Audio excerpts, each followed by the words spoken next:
लोग आयुर्वेद में आपका पुनः स्वागत करते हैं एक नई वनस्पतीय जानकारी के साथ।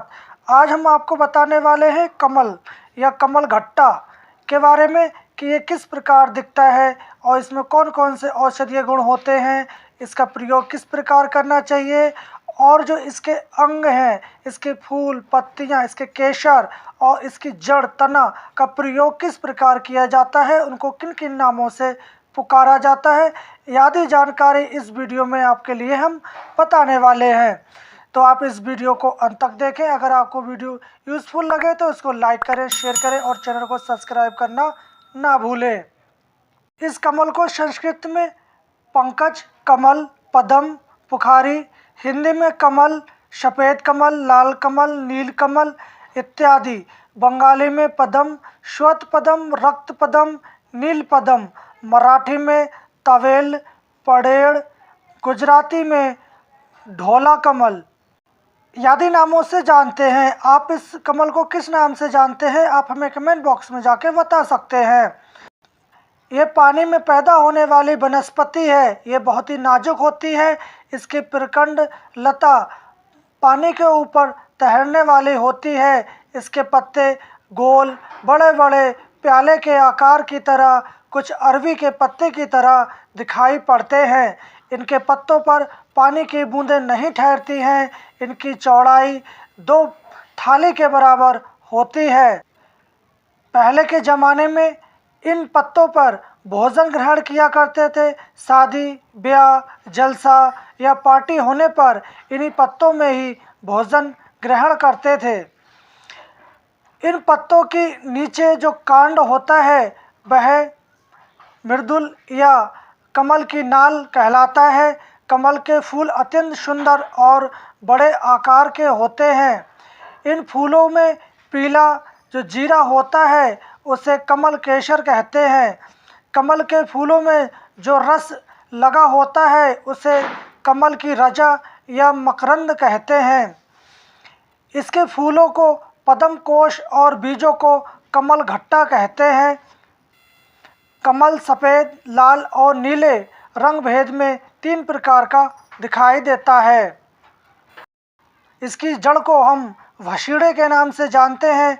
जो इसकी जड़ है वो बाज़ारों में आपको मिल जाती है, जिसकी सब्जी बड़ी ही चाव से खाई जाती है। इसके बीज, जिसको हम कमल घट्टा बोलते हैं, उसका आटा बहुत ही पौष्टिक होता है। इसका हलवा भी बना के खिलाया जाता है और इसके व्रत या उपवास में इसका सेवन किया जाता है, क्योंकि इस कमल घट्टे में पोटेशियम, मैग्नीशियम, विटामिन B6 प्रचुर मात्रा में होता है। इसका हलवा हमारे हार्ट के लिए या BP के लिए बहुत ही लाभदायक होता है। आयुर्वेदिक मतानुसार कमल शीतल, देह में सुंदर करने वाला और मधुर होता है। रक्त विकार, विस्फोटक, विष और विषर्व को दूर करने वाला होता है। सफ़ेद कमल शीतल, स्वादिष्ट, नेत्रों में लाभदायक, रुधिर विकार, सूजन, जख्म को भरने वाला होता है। लाल कमल चरपरा, कड़वा, मधुर, ठंडा, रक्त शोधक, पित्त, कफ और वात को शांत करने वाला एवं वीर्यवर्धक होता है। नीला कमल शीतल, पित्तनाशक, रुचिकारक, रसायन क्रम में उत्तम, देह को सुदृढ़ करने वाला और बालों को बढ़ाने वाला होता है। इसके कोमल पत्ते शीतल, कड़वे होते हैं। शरीर की जलन को दूर करने वाले व प्यास, अश्मरी, बवासीर और कुष्ठ में लाभदायक होते हैं। इसकी जड़ कड़वी, कफ पित्त को शांत करने वाली, प्यास को बुझाने वाली और इसका केसर शीतल, वीर्यवर्धक, संकोचक, कफ, पित्त, प्यास, विष, सूजन, खूनी बवासीर में लाभदायक होते हैं। इसका शहद अत्यंत पौष्टिक, त्रिदोषक होता है। सब प्रकार के नेत्रों रोग में इसका प्रयोग किया जाता है। चरक संहिता के अनुसार स्त्रियों में हमेशा गर्भ गिरने की शिकायत होने पर आप इसके बीजों को सेवन काफ़ी मुफीद साबित होता है। योग रत्नावली नामक ग्रंथ के अनुसार सफ़ेद कमल के पत्ते छोटे बच्चों के गुदावरंश या उनके रोगों के लिए, जिसमें कांच या उसकी आम बाहर निकलती है, यह उसमें बड़े ही लाभदायक है। इसके पत्तों को सुखाकर शक्कर के साथ देने से इस बीमारी में आश्चर्यजनक परिणाम देखने को मिलते हैं। कमल के फूलों की पंखुड़ियों को तोड़ते समय एक तरह का शहद के समान रस निकलता है, जिसको हम पद्म मधु कहते हैं। इस पद्म मधु को नेत्र में अंजन से नेत्रों के अनेक रोग मिट जाते हैं। इसके बीजों को पीसकर शक्कर में मिलाकर दूध के साथ 1 महीना सेवन करने से स्त्रियों के स्तन कठोर होते हैं।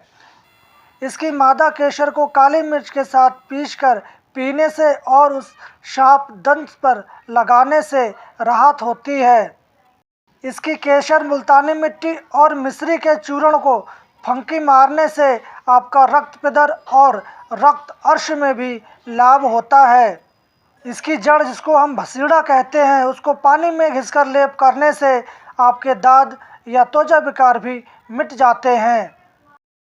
कमल की डंडी और नाग केसर को पीसकर दूध के साथ पिलाने से आपके दूसरे महीने में होने वाला गर्भस्राव मिट जाता है। कमल घट्टे को आग पर सेक कर ऊपर का छिलका उतार कर भीतर का सफ़ेद मगज पीसकर शहद से चटाने से आपकी उल्टी भी रुक जाती है। इस कमल घट्टे को भूंजकर इसके मखाने भी तैयार किए जाते हैं। इस कमल घट्टे की नाल को आप ले लें और इसको सिलबट्टे पर पीसकर या किसी पत्थर की शिला पर पीसकर माथे पर लेप करते हैं तो आपके सिर दर्द में तुरंत लाभ हो जाता है। तो आप इस प्रकार इस कमल का प्रयोग कर सकते हैं। इसकी कमल के पंखुड़ियों का, कमल के केसर का, कमल के बीजों का, जिसको हम कमल घट्टा बोलते हैं, जिसके हम मखाने भी तैयार करते हैं। इसकी जड़, जिसको हम भसीड़ा बोलते हैं, जिसकी सब्जी बड़ी चाव के साथ खाई जाती है। तो इस प्रकार इस कमल को बहुत ही सुंदरता के लिए भी घरों में लगाया जाता है, क्योंकि देखने में काफ़ी मनमोहक होता है और इसमें मीठी मीठी सी सुगंध भी आती है। तो ये ताल तलैयों में आपको ज़्यादा देखने को मिलते हैं। तो इस प्रकार आप इस कमल का प्रयोग कौन सी बीमारी या किस प्रकार इसका यूज करते हैं, आप हमें कमेंट बॉक्स में जाके बता सकते हैं। आज के लिए इतना ही। वीडियो देखने के लिए धन्यवाद।